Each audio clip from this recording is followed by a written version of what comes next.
When I picked up the phone to ask my son Max when his wedding would be, my daughter-in-law Lena looked me right in the eye and said with a chilling smile, "Oh, we already got married yesterday. We only invited special people." The words hit me like a bucket of ice water. Special people. I, who for 3 years had paid their monthly rent of $500, bought every piece of furniture in their house, and filled their refrigerator when they had nothing to eat. I was not a special person. I stood there in the living room of my own house, holding the phone as if it weighed 1,000 pounds, watching my son avoid my gaze while Lena made herself comfortable on the sofa I had bought for them. The pale pink dress I had picked out for her wedding hung uselessly in my closet, along with the new shoes and the illusion of being part of the most important day of my only son's life. I had spent $200 on that dress, thinking about how nice I would look in Max's wedding photos in which I would never appear. For weeks, I had planned every detail. I had put money aside to give them $1,000 as a wedding gift. I had called my sister Diana in Chicago to tell her the good news. I had cleaned my house from top to bottom, thinking they might come celebrate with me after the ceremony. All of that collapsed in a second with those 4 poisoned words, "Only special people." Max finally lifted his gaze and said in a rehearsed-sounding voice, "Mom, it was an intimate thing, very small, just the 2 of us, and the witnesses." But I knew it was a lie. I saw the photos on social media. I saw Lena's parents proudly posing next to the bride and groom. I saw her siblings toasting with champagne. I saw Lena's white dress, which I had helped finance with the $800 I had given her last month for her personal expenses. I saw everything I wasn't supposed to see. A week later, exactly 7 days after that humiliation, Lena called me with a completely different voice. She was no longer the confident woman who had excluded me from her wedding. Now she sounded desperate, almost pleading. "Renate, the rent is overdue. The landlord is pressuring us and says if we don't pay this week, he will kick us out. You forgot to make the transfer."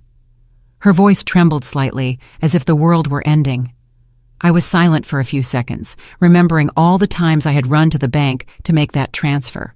All the times I had canceled my own plans to make sure they had a roof over their heads. All the times I had eaten beans and rice so I could give them money for their desires. And now, after they had excluded me from the most important moment of their lives, they had the audacity to call me as if nothing had happened. "Lena," I said with a calm that surprised even me, "didn't I warn you that I only help special people?" The silence on the other end of the line was so deep that I could hear my own heart beating. For the first time in years, it was not I who was trembling, but her. "Renate, I don't understand," she stammered. "We were always special to you. You're like a second mom to me." Lies. All lies. Wrapped in that sweet voice she only used when she needed something. The same voice she had used to ask me for money for the wedding dress, for the honeymoon, for the rings, which I had helped finance without knowing I would never see the ceremony where they were exchanged. For so many years, I had this constant feeling of walking on eggshells, weighing every word, every gesture, every gift, hoping to get a crumb of affection from my own son. I was the perfect mother, the obliging mother-in-law, the silent provider who never protested when they treated me like I was invisible. But that phrase, "only special people," awakened something in me that had been dormant for far too long. I had calculated in my head how much money I had spent on them in those 3 years. Between rent, food, gifts, emergencies, and whims, it was over $20,000. $20,000 I had taken from my retirement, from my savings, from the money my late husband had left, so I could live my last years in peace. And what was all that for? To be treated like a stranger on my own son's wedding day. That night after I hung up, I sat on my bed and cried. But they weren't tears of sadness. They were tears of anger, of accumulated frustration, of years of silently endured humiliation. I cried for all the times they made me feel that my love was a burden, my presence a hindrance, my money the only thing I had to offer. I cried for the foolish mother I had been, for the woman who had lost herself trying to be indispensable to those who considered her dispensable. When I woke up the next morning, something inside me had changed. It was not just the pain of betrayal, it was something deeper, colder. I stood up and looked at myself in the bathroom mirror. The same tired eyes as always, the same wrinkles that told stories of years of giving love without getting it back. But there was something else in my gaze, a hardness I didn't recognize, a determination that had been buried under years of compliance.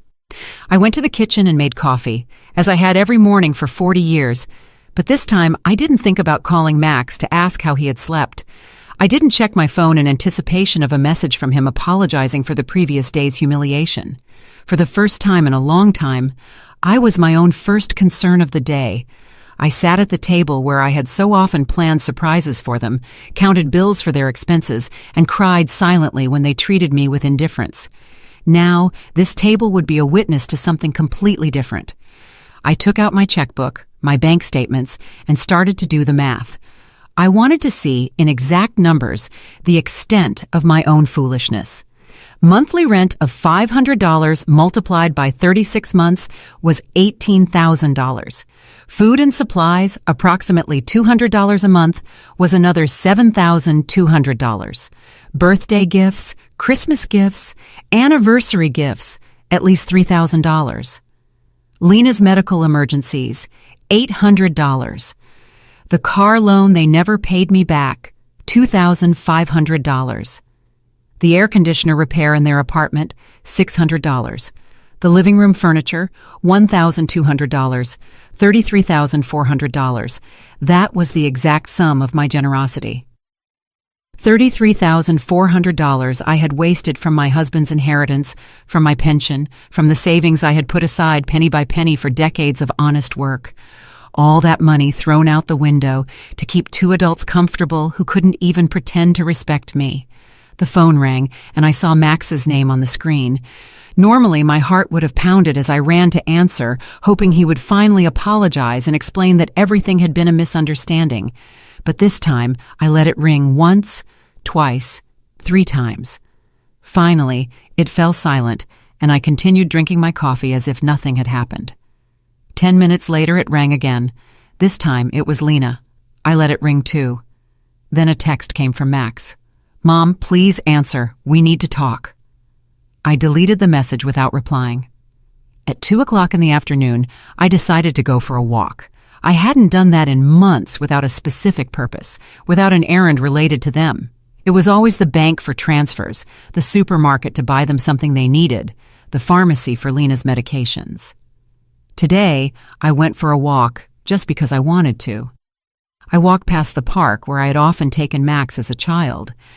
I remembered that sweet boy who hugged me tight and said I was the best mom in the world. When had he become this man who treated me like an ATM with feelings? When did I start confusing love with money? When did I start to believe I had to buy my own son's affection? At the bank where I had so often made automatic transfers, I stopped in front of the door. The branch manager, Mr. Klein, saw me through the glass and waved. I had known him for years. He had processed every one of my transfers to Max and Lena. He had watched my account drain month after month to fill theirs. I went inside and walked directly to his office. "Mr. Klein," I told him, "I need to cancel the automatic transfers I have programmed." He looked at me, surprised. For 3 years, these transfers had been as regular as the sunrise. "Are you sure, Mrs. Richter? Did something happen?" His concern was genuine, more genuine than any interest Max had shown in me in recent months. "What happened is that I finally opened my eyes," I replied. "I want to cancel everything, and I also want information on how to protect my accounts. I don't want anyone else to have access to my money." While Mr. Klein processed the cancellations, my phone didn't stop ringing. Max, Lena, Max again. It was as if they had developed radar to detect when their source of income was in danger. I turned the phone off completely. "Mrs. Richter," Mr. Klein said as he handed me the papers. "I apologize for intruding, but in all these years, I have seen you be very generous with your family. I hope you are not being pressured to make these changes." His words touched me deeply. This man, who barely knew me beyond bank transactions, showed more genuine concern for my well-being than my own son. "I'm not being pressured, Mr. Klein. On the contrary, I have finally stopped pressuring myself." When I left the bank, I felt strangely light, as if I had left an enormous burden in that office. For the first time in years, my money was entirely mine. I had no financial obligations to people who saw me as a resource instead of a person. I went home and thought about all the things I hadn't done to please Max and Lena, the trips I hadn't taken to save money for them, the friends I no longer saw because I was always available for their emergencies, the hobbies I had given up because every dollar I spent on myself was $1 less for their needs. When I got home, I found 3 cars parked in front of my door, Max's, Lena's, and one I didn't recognize. I could see movement inside my house through the windows. My blood ran cold. They had keys. I had given them keys because I trusted them, because I thought they would one day take care of me just as I had taken care of them. I took a deep breath before opening the door. It was time for the first real confrontation of my new life. I opened the door to my house and saw a scene I will never forget. Max was sitting on my sofa with his head in his hands. Lena was pacing back and forth like a caged animal, and an older man I didn't know was going through papers on my dining table. My papers, my personal documents. "What is happening here?" I asked in a voice that sounded louder than I expected. All 3 of them looked at me as if I were the intruder in my own house. Lena was the first to speak, and her voice had that desperate urgency I had already heard on the phone. "Renata, thank God you're here. We need to talk. Mr. Fisher is from the law firm we consulted about your situation." "My situation?" The question came out of my mouth with a calm that surprised me. "What situation? I'm doing perfectly fine." Max finally lifted his head and looked at me with those eyes that once belonged to an innocent child and now only reflected financial panic. "Mom, we went to the bank and they told us you canceled all the transfers. Mr. Klein explained that you also blocked our access to your accounts. We don't understand why you did that." Mr. Fisher, a man in his 50s in a gray suit and a smile that didn't inspire confidence, approached me with an outstretched hand. "Mrs. Richter, I am Dr. Fisher, a family law attorney. Your children are concerned about your mental well-being and have asked me to assess the situation." I didn't shake his hand. Instead, I went directly to my dining table and collected all my documents that he had been reviewing without my permission. "These are my private papers. You have no right to look at them without my consent." "Mom," Max interjected with that condescending voice he had perfected in recent years, "we're worried about you. Your behavior has been very strange lately. First, you financially cut us off without an explanation. Then you don't answer our calls. We think you might need professional help." Lena approached and tried to take my hand with that fake tenderness she reserved for moments when she needed something. "Renate, honey, we know you're under a lot of stress. Maybe the loneliness is affecting you more than you think. At your age, episodes of confusion are normal." The word confusion echoed in my head like an alarm bell. Now I understood why they had brought the lawyer. It wasn't about helping me. It was about declaring me mentally incompetent and taking control of my finances. The same woman who had told me they only invited special people to their wedding was now treating me like a senile old lady. "I am not confused," I said with a firmness that silenced everyone. "I am clearer than I have been in years, and you are going to leave my house right now." Mr. Fisher interjected with that professional voice lawyers use when they want to sound reasonable. "Mrs. Richter, I understand you feel overwhelmed, but your children have a right to intervene if they believe your ability to make financial decisions is impaired. They have documented several concerning behaviors." Concerning behaviors. The laugh that came from my throat was hoarse, almost cruel. Like what? Deciding that my money belongs to me? Deciding to no longer finance the lives of 2 adults who treat me like trash? Lena jumped up as if I had slapped her. "We never treated you badly. You are part of our family. Everything you have will belong to us one day anyway. We are just speeding up the process." There was the naked, unvarnished truth. Everything I had would one day belong to them. In their minds, I was already dead and they were just collecting their inheritance in advance. It didn't matter if I had 70 years or 70 days left. To them, I was just an ATM with legs that had become problematic. "Out," I said, pointing to the door. "All three of you get out of my house."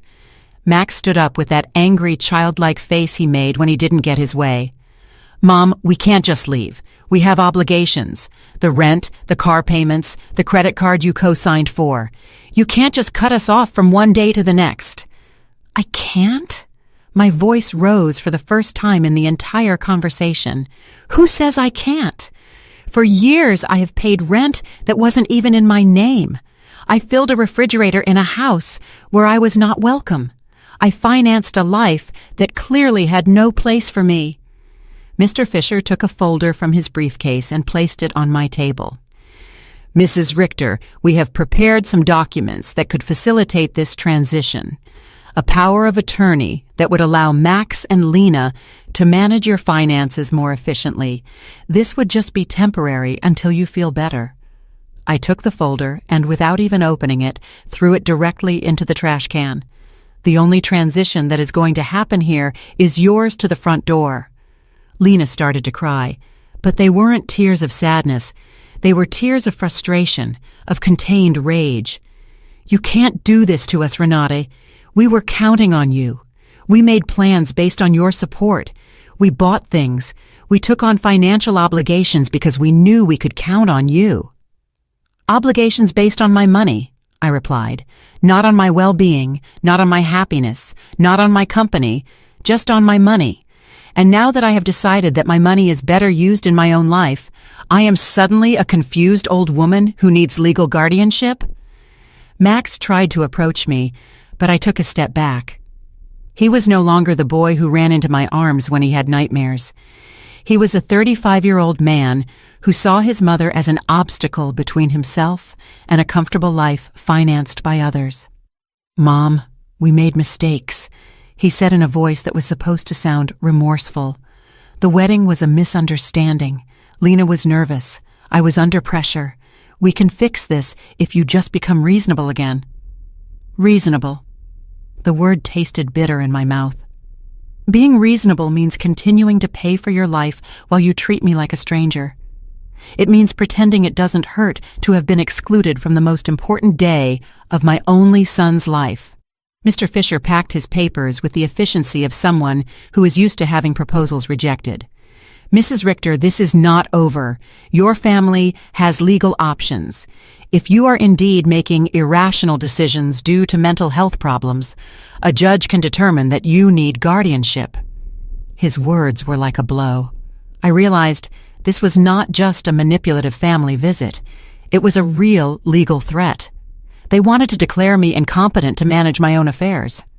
"Mr. Fisher," I said, looking him directly in the eyes, "I suggest you do your research thoroughly before you threaten a 71-year-old woman who has managed her finances flawlessly for 40 years, who raised her son alone after the death of her husband, who ran a household and worked honorably until retirement, and who until last week financially supported two completely capable adults." Lena stopped crying and looked at me with a coldness that finally showed her true face. "This won't stay like this, Renate. We have rights and lawyers too." "Perfect," I replied. "Hire all the lawyers you want, with your own money, of course, because mine is no longer available to finance your legal tantrums." The three of them walked to the door with the wounded dignity of people who are not used to being told no. Before he went out, Max turned to me one last time. "Mom, this is going to end very badly for you. You're going to end up alone, with no one to take care of you when you really need it." "Max," I said with deep sadness, but also with crystalline clarity, "I am already alone. The difference is that now it's by my own choice, not by your neglect." As I closed the door behind them, I stood in my living room, surrounded by the most beautiful silence I had heard in years. It was the silence of freedom. That night, I couldn't sleep, but not out of sadness or regret, but out of adrenaline from having reclaimed control of my own life. I lay awake in bed, planning my next steps like a general preparing for a battle. If Max and Lena wanted to fight, I would give them a war.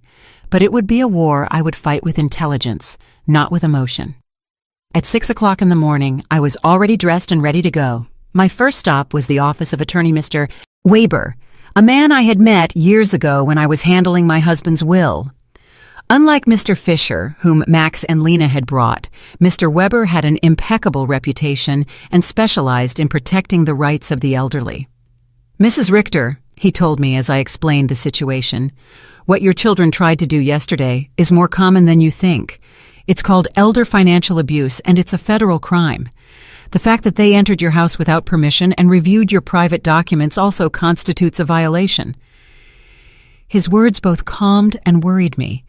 They calmed me because they confirmed I wasn't crazy, that what had happened was truly abusive. They worried me because I realized the situation was more serious than I had thought. "We have to document everything," Mr. Weber continued. "Every transfer, every gift, every time they pressured you for money. We will also change your will to protect your assets from future manipulation attempts." We spent 3 hours reviewing my financial records.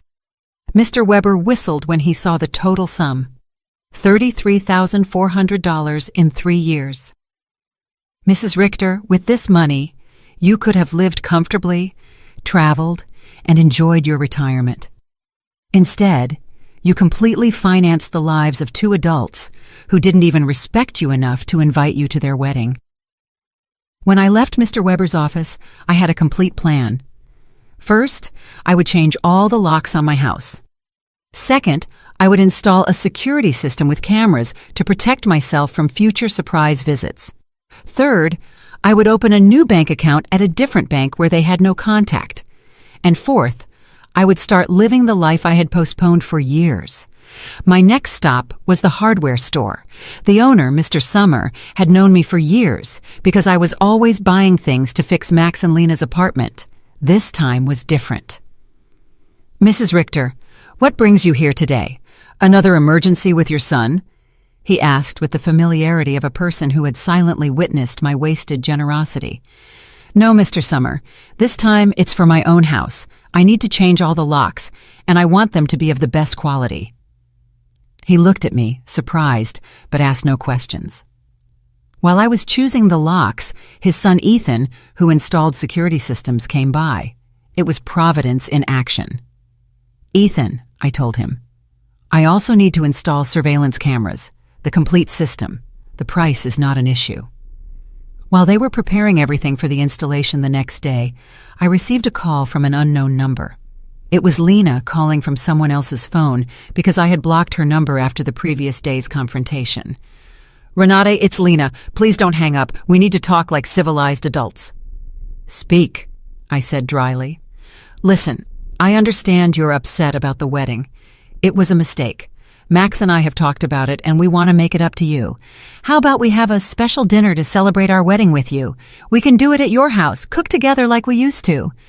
The manipulation in her words was so obvious that I almost had to laugh. "Lena, how much rent do you owe exactly?" The silence on the other end confirmed that I had hit a nerve. Well, it's 2 months, $1,000 total. But I'm not just calling for that, Renate. We really miss you in our lives." "Do you miss me or my money?" I asked directly. "Both," she replied with a surprising honesty. "Renate, I won't lie to you. Yes, we need your financial help, but we love you too. You're important to us." "If I'm so important," I said, "why wasn't I important enough to be at your wedding? Why am I not important enough to get a call that doesn't ask for money? When was the last time you called me just to ask how I was doing?" Another silence. We both knew the answer. Never. "Lena, I'm only going to explain this to you once. For 3 years, you have treated me like an ATM with feelings. You used me. You ignored me. You humiliated me, and finally, you insulted me in the worst possible way. Now that the money is running out, you suddenly discover you love me. Renat, please. I cut her off. There is no please. You made your choice when you decided I wasn't special enough to be at your wedding. Now I'm making mine. I hung up and turned the phone off completely. I didn't want any more interruptions on my day of liberation. That afternoon, I went to the beauty salon I hadn't been to in over a year. I always canceled my appointments because Max or Lena needed something urgent, or because the money I had set aside for myself became an emergency for them. Mrs. Richter, my favorite hairstylist Cynthia called out. What a surprise! I thought you had forgotten us. I didn't forget you, Cynthia.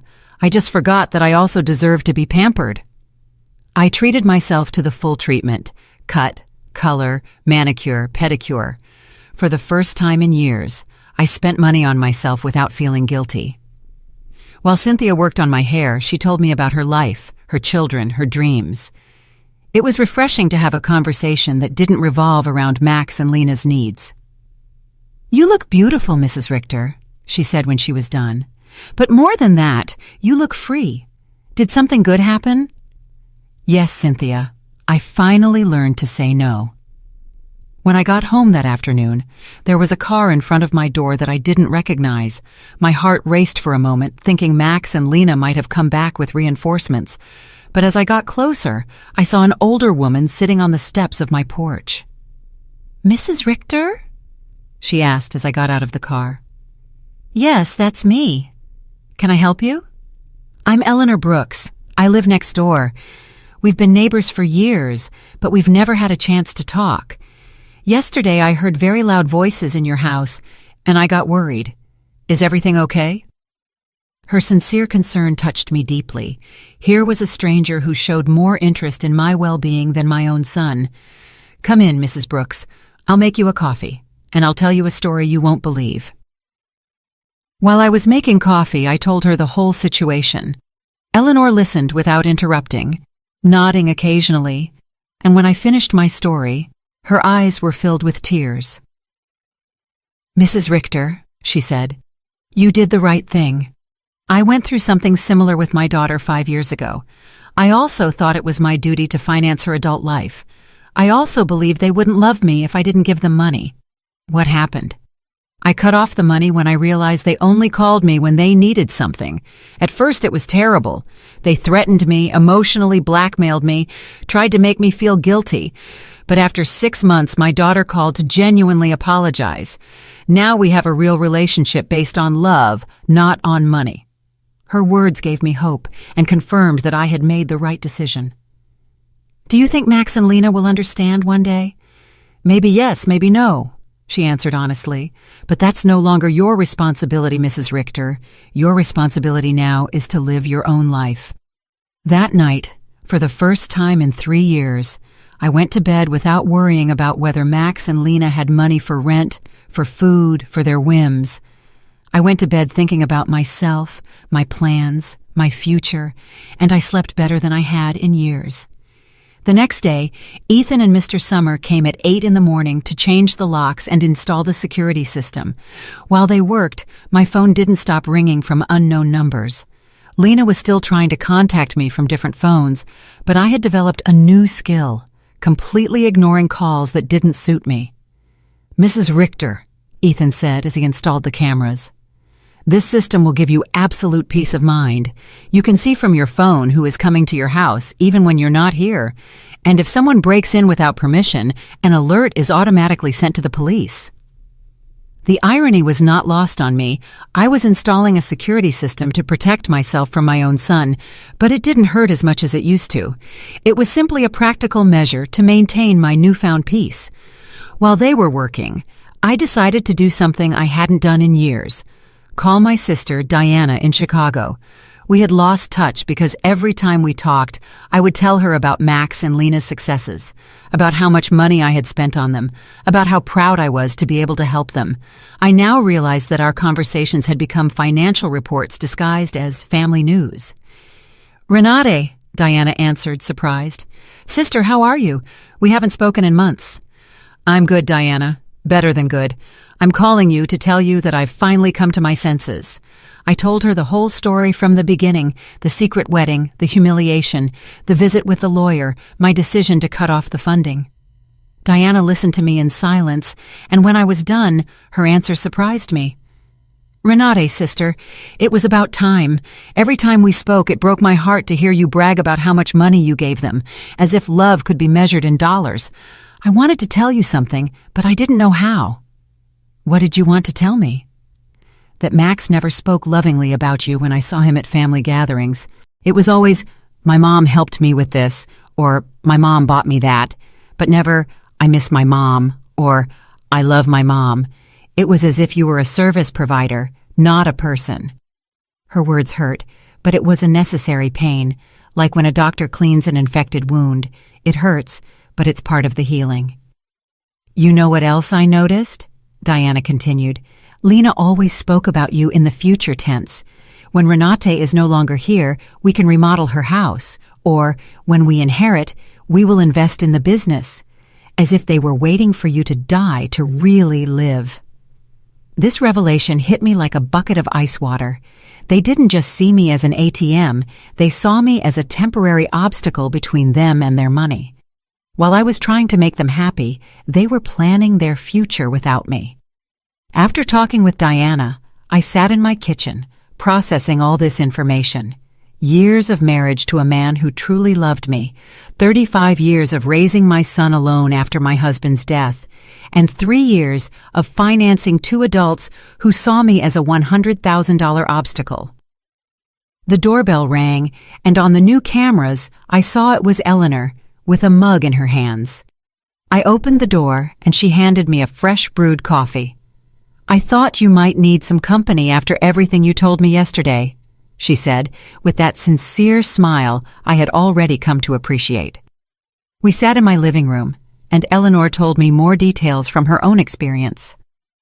My daughter said the exact same thing to me that Lena says to you. You're like a second mom to me. We're special to you. Everything will be ours one day anyway. Those are rehearsed phrases, Mrs. Richter. They learn them from the Emotional Manipulation Handbook. Do you think such a handbook exists? I asked half-jokingly. Not officially, but it seems everyone reads from the same book. Chapter 1 is Make Her Feel Indispensable. Chapter 2 is Create Constant Financial Emergencies. Chapter 3 is When She Resists, Question Her Mental Health. We laughed, but it was a bitter laugh. It was both funny and tragic to recognize such predictable patterns in our own children's behavior. Did you ever feel guilty for cutting off the money? I asked Eleanor. Every single day for the first 3 months, she answered honestly. But then I started to see the results. My daughter had to get a second job. Her husband stopped playing golf every weekend and started looking for extra work. They learned to live within their means, and more importantly, they learned that I was a person, not a resource. That afternoon, I decided to do something I had postponed for years: visit my husband's grave. I always made excuses not to go because Max or Lena needed something urgent, or because the taxi fare was better invested in one of their emergencies. The cemetery was quiet and beautiful.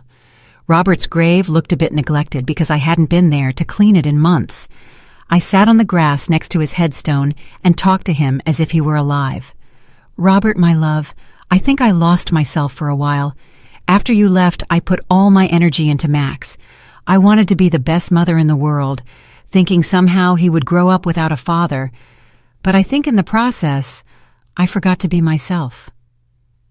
The wind blew gently, and for a moment, I felt like he was listening to me. Our son has become someone I don't recognize. Or maybe he was always like this and I didn't want to see it. His wife is, well, you know how she is.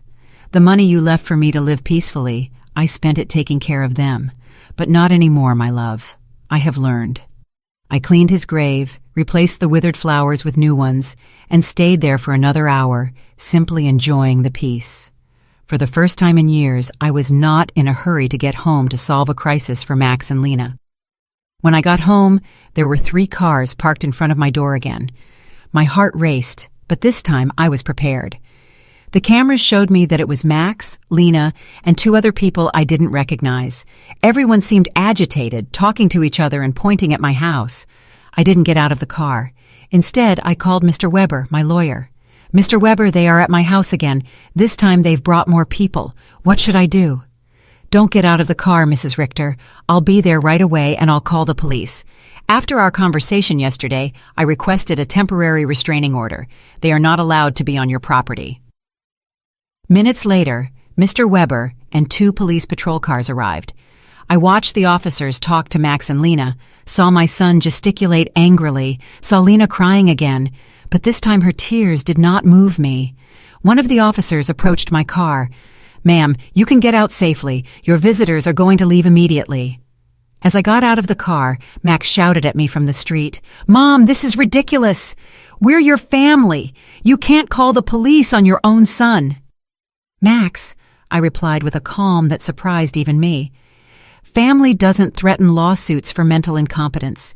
Family doesn't break into people's homes without permission. Family doesn't treat their mothers like ATMs. Lena screamed from across the street. "You're going to pay us everything you owe us. We have bills you co-signed for. You can't just abandon us like this," Mr. Weber interjected. "Mrs. Brooks, any future communication must be through my office, and I suggest you consult with an attorney before making collection threats, because my client has full documentation of all the payments she voluntarily made for 3 years."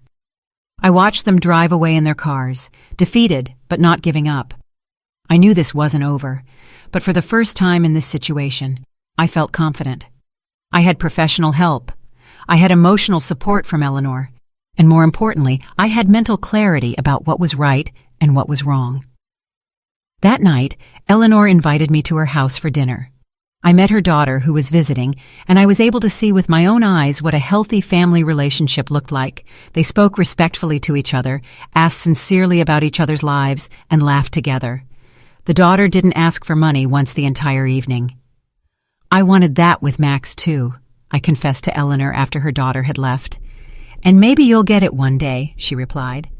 "But first, he has to learn that you are a person who deserves respect, not just a source of income." For the first time in weeks, I went to bed feeling hopeful about the future. The next few days were strangely peaceful. The surveillance cameras showed me that Max and Lena were driving past my house several times a day. Sometimes slowly, sometimes they parked for a few minutes, but without getting out. It was as if they were studying my routine, looking for the perfect moment for their next move. Mr. Weber had advised me to document every one of these visits, so I kept a detailed log with the date and time. "Their persistence will work in our favor," he had said. "Every time they show up after we've told them not to approach, it strengthens our case for a permanent restraining order." On Friday morning, I was calmly having breakfast when the doorbell rang. The cameras showed me a very well-dressed young woman with a folder in her hands and a professional smile. I didn't recognize her, but something about her posture told me it was not a social visit. "Good morning, Mrs. Renati Richter," she said as I opened the door. "I am a social investigator from the Office of Senior Services. We have received a report that you may be in an at-risk situation and we need to conduct a wellness check." My blood ran cold. Max and Lena had escalated the situation. It was no longer just threats from private lawyers.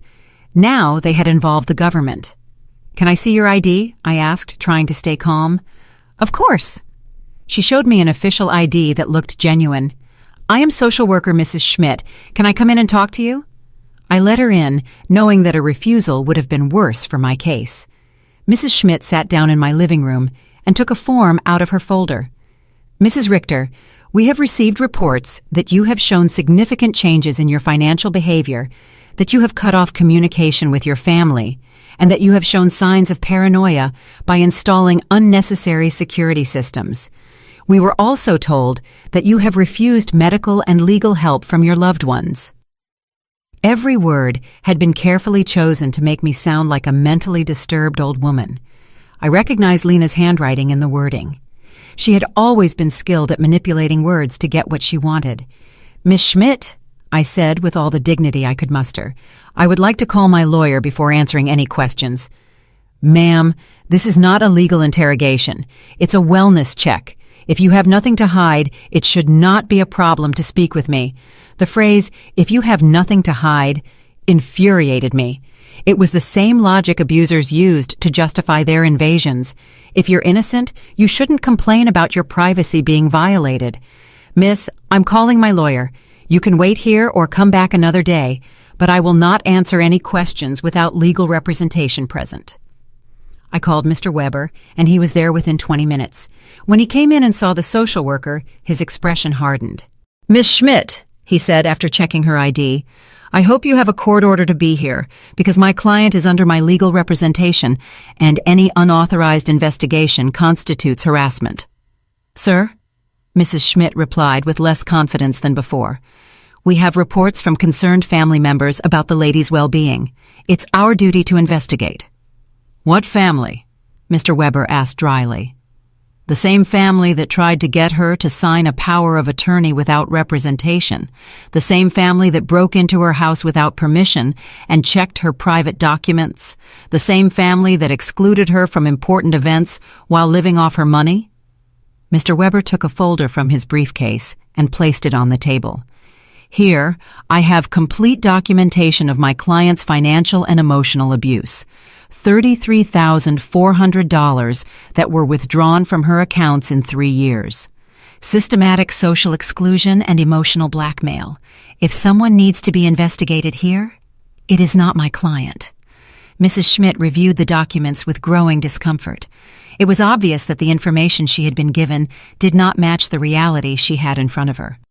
"Mrs. Richter," she said finally, "can you explain to me why you so abruptly stopped financial support for your son?" "Because I finally discovered they were using me," I replied simply. "Because I realized that to them, I wasn't a mother, but a bank account. Because I was tired of financing the lives of people who saw me as an obstacle." "But don't you feel it's your responsibility to help your family?" The question outraged me. "Miss Schmidt, my responsibility as a mother was to raise my son until he was 18, to educate him, and to give him the tools to be an independent adult. My son is 35 years old, married, and perfectly capable of supporting himself. Financing his adult life is not my responsibility. It is my choice, and I have chosen not to do so anymore." Mr. Weber interjected. "Miss Schmidt, would you consider it normal for a 35-year-old adult to be unable to pay his own rent without the help of his 71-year-old mother?" Mrs. Schmidt did not answer right away. I could see she was reevaluating the entire situation. "Mrs. Richter," she asked after a moment, "do you manage your own finances completely? I can show you my bank statements, my investments, my tax payments. Everything is current and in order. Do you live independently? As you can see, I keep my house clean. I take care of myself physically. I drive my own car. I have healthy social relationships with my neighbors. Do you take any medication?" "Just vitamins and occasionally aspirin. I don't have any medical conditions that require medication." Mr. Weber added, "My client has just undergone extensive medical exams as part of our legal process. She is in perfect mental and physical condition." Mrs. Schmidt closed her folder and sighed. "Mrs. Richter, based on this conversation and the documentation I have reviewed, I see no indication that you are at risk or in need of intervention. I will close this case." After she left, Mr. Weber and I remained silent for a few minutes. "Renat," he said finally, "this is going to continue to escalate. Max and Lena are spending money they don't have to hire professionals to try to have you declared incompetent." "Does that mean they are desperate?" "It means that exactly. What else can they do?" "They can file a lawsuit for incompetence. It's expensive and hard to win, but if they find a sympathetic judge and a psychiatrist willing to testify in their favor, they could get a guardian assigned." The thought terrified me. They could take control of my money? "They could try, but we have solid evidence that you are completely competent and that they are motivated by greed and not by genuine concern." That afternoon, I called Diana to vent. "Sister," she said after hearing my story, "do you notice how far they are willing to go for money? They are risking family relationships, spending money on lawyers and doctors, destroying their own reputation. all to get access to your bank account again." Her words made me think. Max and Lena had completely revealed their true nature. There was no going back. There was no possibility of a genuine reconciliation. To them, I had never been a mother or a respected mother-in-law. I had always just been money on legs. This revelation, although painful, was also liberating. I no longer had to wonder if I was making the right decision. I no longer had to feel guilty for protecting myself. They had proven for themselves that my emotional and physical well-being was less important to them than my money. That evening, Eleanor came to visit with a surprise. She had invited her friends from the garden club to meet me. "Renate," she introduced me. "These are my friends Cynthia, who you already know from the salon, Maria, Carmen, and Elfrida. We have all been through similar situations with abusive family members." We spent the evening sharing stories. Maria had had to set boundaries with a brother who constantly asked her for money. Carmen had cut off her relationship with a daughter who only visited when she needed money. Elfrida had had to change her will after she found out her grandchildren considered her their retirement plan. "What hurts me the most," I confessed, "is not losing the money I gave them, but realizing that I never had the love I thought I had." "Renate," Elfrida said with the wisdom of her 80 years, "true love cannot be bought or sold. If you had to pay for it, it was never real." Her words were balm for my wounded soul. She was right. I had bought attention, not love. I had financed an illusion. "You know what I've discovered?" I said to my new friends. "That loneliness, surrounded by people who don't love you, is worse than being lonely on your own. At least now, when I am alone, I am in good company." Everyone laughed, and we toasted to our newfound wisdom. That night, after my new friends had left, I sat in my garden, thinking. The stars shone brighter than ever, or perhaps I was seeing them with clearer eyes. For the first time in my adult life, I was completely alone financially. I had no dependents, no financial obligations to anyone but myself. And instead of scaring me, this reality excited me. I could travel when I wanted. I could remodel my house. I could buy myself nice clothes. I could donate to charities that were important to me. I could invest in my own future instead of financing the present of ungrateful people. Freedom tasted like hope, and for the first time in years, I wanted to plan my future. A month after the psychiatrist's visit, I thought I had finally won the war. I had settled into a beautiful routine. I calmly had breakfast and read the newspaper. I tended to my garden, had lunch with Eleanor or one of my new friends, and in the afternoons, I devoted myself to activities I had given up for years. I had started painting again, something I was passionate about before I became Max and Lena's personal financier. But on a Thursday morning, while I was painting flowers on my new easel, Mr. Weber came to my house with a grim expression that made my blood run cold. "Renate, we need to talk. Max and Lena have filed a formal lawsuit for mental incompetence in family court. They are requesting to have a legal guardian assigned to you." The words fell on me like stones. I knew it was a possibility, but hearing it out loud made it terrifyingly real. "Does that mean they can take control of my money?" "If a judge determines that you are unable to manage your affairs, yes, he could place Max as your legal guardian, which would give him full control over your finances." I sat down heavily on my sofa, feeling the weight of the deepest betrayal I had experienced in my life. My own son was trying to legally declare me incompetent to steal my money. "Mr. Weber, what evidence could they have? You yourself have seen that I am completely competent." "They have statements from 3 witnesses who claim you have behaved erratically. They also submitted unpaid doctor's bills that you supposedly didn't pay, and medications that you supposedly hoarded without taking them." "But that's a lie. I don't have any outstanding doctor's bills or hoarded medications." "I know, Renate, but they have fabricated convincing evidence. They also have the statement from Dr. Lehman, who states that you refused to cooperate with a psychiatric evaluation, which they interpret as proof of mental decline." The manipulation was diabolical. They had turned my refusal to undergo an unnecessary exam into proof of a mental illness. They had used my instinct to protect myself from them as proof that I needed protection. "Who are the 3 witnesses?" Mr. Weber looked through his documents. Lena, of course, a neighbor named Mr. Davis, and someone who claims to be your pharmacist, Mr. Green. Mr. Davis was the neighbor across the street, an unpleasant man who had always had problems with me because my friends sometimes parked in front of his house. Mr. Green was indeed my pharmacist, but I didn't understand what he could have against me. "I need to talk to Mr. Green," I told Mr. Weber. "Something's not right." We went to the pharmacy together that afternoon. Mr. Green received me, surprised and nervous. "Mrs. Richter, it's good to see you. How are you?" "Mr. Green, I was told you signed a statement saying I show erratic behavior with my medications." His face turned red as a tomato. "Mrs. Richter, your daughter-in-law came in a few weeks ago and asked about your medications. She said she was worried because you were acting strangely." "And what did you tell her?" "I explained to her that you only buy vitamins and occasional aspirin, that you don't have any regular medical prescriptions, but she insisted that this was proof that you weren't taking adequate care of your health." Mr. Weber interjected. "Mr. Green, did you sign a paper?" She brought a document that said I was confirming that Mrs. Richter had irregular medication purchases. I thought it was for her health insurance or something. I didn't know it was for a lawsuit. My own pharmacist had been tricked into signing something he didn't fully understand. Lena's manipulation knew no bounds. "Mr. Green," I said, "I need you to write a statement explaining exactly what happened and clarifying that I have no problems with medications." "Of course, Mrs. Richter, I am terribly sorry for this misunderstanding." After the pharmacy, we went to confront Mr. Davis. When we knocked on his door, he received us with obvious hostility.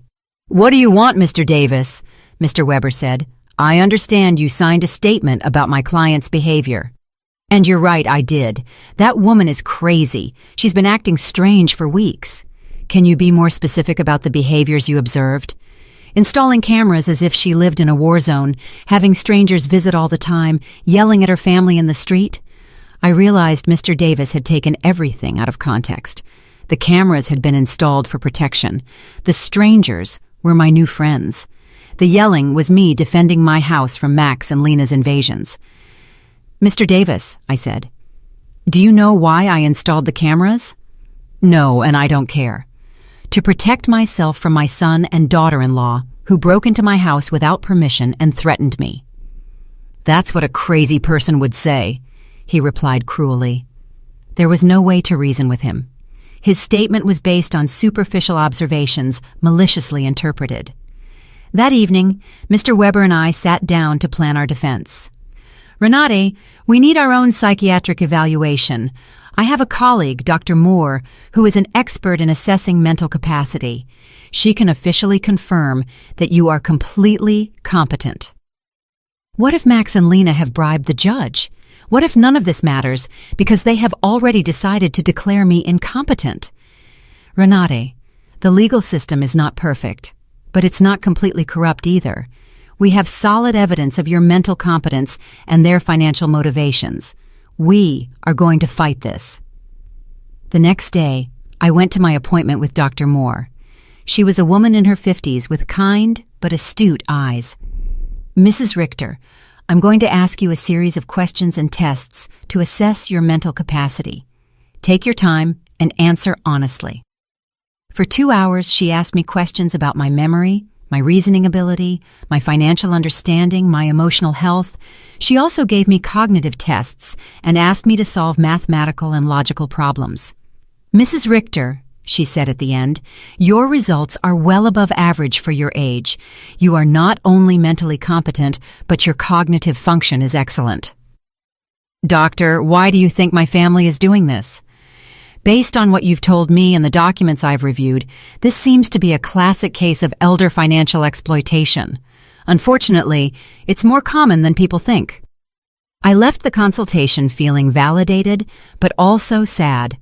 The professional confirmation of my mental health was a relief, but it also confirmed that the lawsuit was real and necessary. That afternoon, Eleanor organized an emergency meeting with all our friends from the garden club. When I told them about the incompetence lawsuit, everyone was outraged. "Renate," Maria said, "we will testify in your favor. We have been with you for weeks, and anyone can see that you are doing great." "Better than great," Cynthia added. You are clearer and stronger than many 40-year-old women I know." Elfrida, with her 80-year-old wisdom, took my hands. "Renate, my dear, what your children are doing is nothing new. For generations, greedy children have tried to declare their parents insane to get their money. But you have something many of these victims didn't have: documentation, legal support, and friends who can testify for you." Her words gave me hope. I was not alone in this fight. I had an army of strong women who had witnessed my transformation firsthand. "You know what the saddest thing about all this is?" I said. "That Max and Lena are willing to destroy any future possibility of reconciliation for money. Even if I were willing to forgive everything so far, there's no going back from this." "And maybe that's for the best," Cynthia replied. "At least now you know exactly who they are and you can act accordingly." That night, for the first time since this nightmare began, I really cried. Not out of sadness, but out of grief. I said my final goodbye to the son I thought I had, to the dream of a loving family, to the illusion that unconditional love was reciprocated. But something new also emerged within me, an iron determination not to let myself be stripped not only of my money, but also of my dignity and my freedom. The war had officially begun, but I was ready to fight. The trial came 3 weeks later. I woke up early, put on my best black suit, and looked at myself in the mirror with a determination I had never felt before. Today, not only my mental capacity would be judged, my dignity as a person, my right to live free from abuse, my value beyond my bank account would be judged. Mr. Weber came at 7 in the morning to go over our strategy one last time. "Renate, remember, the burden of proof is on them. They have to prove that you are incompetent. We just have to show that you are not." "And what if the judge is already biased?" "Judge Miller has a reputation for being fair. I researched his past cases, and he doesn't automatically favor families. He is dedicated to protecting the rights of the elderly." We arrived at the courthouse at 9 in the morning. In the hallway, I saw Max in a new suit that he probably bought for the occasion, and Lena dressed in black as if she were at a funeral. Maybe it was one, the funeral of our family relationship. When our eyes met, Max avoided my gaze, but Lena held my gaze with a coldness that confirmed that for her, this was just a business transaction. Their lawyer was an older, elegant man with the kind of confidence that comes from winning similar cases before. When he began his opening statement, his strategy was clear: to portray me as a confused old woman who had been manipulated by strangers to alienate me from my loving family. "Your Honor," he said in a solemn voice, "Mrs. Renate Richter has shown a clear mental decline in recent months. She has cut off all financial support for her family without a rational explanation. She has installed unnecessary security systems due to paranoia, and has isolated herself from her loved ones under the influence of neighbors and lawyers who are obviously taking advantage of her vulnerable situation." Every word had been carefully chosen to make my self-empowerment sound like dementia, and my freedom sound like external manipulation. Then they called their witnesses. Lena was the first to testify, and her performance was Oscar-worthy. She cried as she described how I had completely changed, how I had become hostile and paranoid, how I had isolated myself from the family that loved me. "Your Honor," she said in a trembling voice, "Renate has always been like a second mom to me. Seeing her mental decline has been devastating. We just want to help her get the care she needs." Lies, wrapped in convincing tears. When Mr. Weber cross-examined her, the cracks in her story began to become visible. "Mrs. Schuster, can you tell the court, when was the last time you called my client without asking for money?" Lena stammered. "Well, we always talked about many things. Can you give me a specific date?" "I don't remember exact dates." "Is it true that you and your husband got married without inviting my client?" "It was a very small ceremony." "Is it true that when my client asked about the wedding, you told her that you had only invited special people?" Lena's face turned red. Those words were taken out of context. What would be the right context to tell your mother-in-law that she is not a special person? She couldn't answer convincingly. Max was next. Seeing him on the witness stand, swearing to tell the truth while preparing to lie about my mental health, was one of the most painful moments of my life. This was the boy I had raised alone, the one I had dedicated my entire life to. My mom has always been very generous with us, he testified. But lately, she has become erratic and irrational. We believe she is being manipulated by people who are taking advantage of her. When Mr. Weber cross-examined him, the mask fell completely. Mr. Richter, how much money have you received from your mother in the last 3 years? I don't know the exact amount. Does $33,400 sound about right? Maybe. She's always been generous. And how many times have you visited your mother without asking her for money?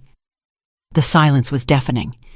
Is it true that you and your wife broke into my client's house without permission and checked her private documents? We were worried about her. Is it true that you brought a lawyer to pressure her into signing a power of attorney? We wanted to help her manage her finances. Do you, at 35 years old, need the help of your 71-year-old mother to pay your rent? Max couldn't answer with dignity. Mr. Davis testified about my supposed erratic behaviors, but when Mr. Weber asked him for details, he admitted that he had never spoken to me directly and that all his information was based on superficial observations. Dr. Lehman testified that my refusal to undergo an evaluation was proof of mental decline. But Mr. Weber submitted the documentation of our evaluation with Dr. Moore, which completely refuted his conclusions. Then it was our turn. Mr. Weber first called Mr. Green, my pharmacist, who explained how he had been tricked into signing a statement that distorted my medication buying habits. Dr. Moore testified about my excellent mental state and presented the results of the cognitive tests, which had been flawless.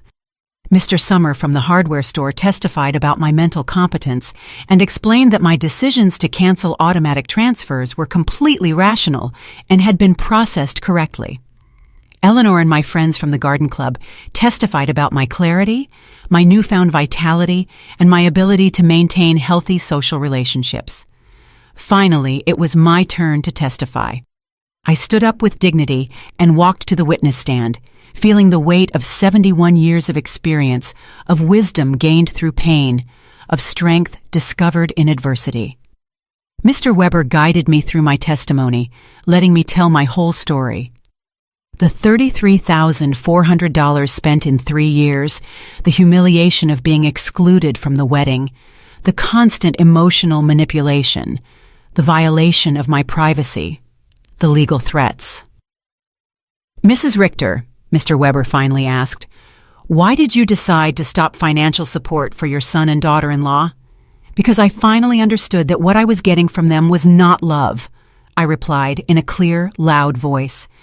It was a commercial transaction disguised as a family relationship. My money was welcome, but I, as a person, was not. Do you regret your decision? I only regret that it took me so long to make it. Max's lawyer tried to make me appear confused during his cross-examination, but I answered every one of his questions with clarity and precision. When he tried to imply that my new friendships had manipulated me, I explained to him that for the first time in years, I had relationships based on mutual respect and not on financial interest. In his closing argument, Max's lawyer insisted that I was a victim of external manipulation. Mr. Weber's rebuttal was devastating. Your Honor, what we have seen here is not the case of an incompetent old woman, but that of a woman who has finally found the strength to free herself from years of financial and emotional abuse. The plaintiffs have presented no real medical evidence of mental incompetence. What they have presented is frustration, because their source of income has decided to exercise her legal and moral right to protect her own resources. Judge Miller retired to deliberate for 2 hours that felt like 2 years. When he came back, his expression was serious but clear. After reviewing all the evidence presented, he began, it is obvious to this court that Mrs. Renate Richter is in full possession of her mental faculties. Professional psychiatric evaluations confirm her cognitive competence. Her financial decisions, as painful as they may be for her family, are completely rational and within her rights.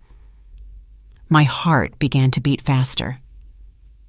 Furthermore, the judge continued, the evidence suggests that this lawsuit is motivated by financial interest rather than by genuine concern for Mrs. Richter's well-being. The court completely denies the request for guardianship. I had won. I had not only won the lawsuit, but also my freedom, my dignity, my right to live free from the abuse of those who supposedly loved me. When we left the courthouse, I saw Max and Lena talking angrily with their lawyer. Lena gave me a look of pure hatred before she walked away. Max looked at me one last time, and for a second, I saw something that could have been regret, but it was already too late. That night, Eleanor organized a celebration at my house with all our friends. We toasted to justice, to freedom, to the sisterhood of strong women who support each other.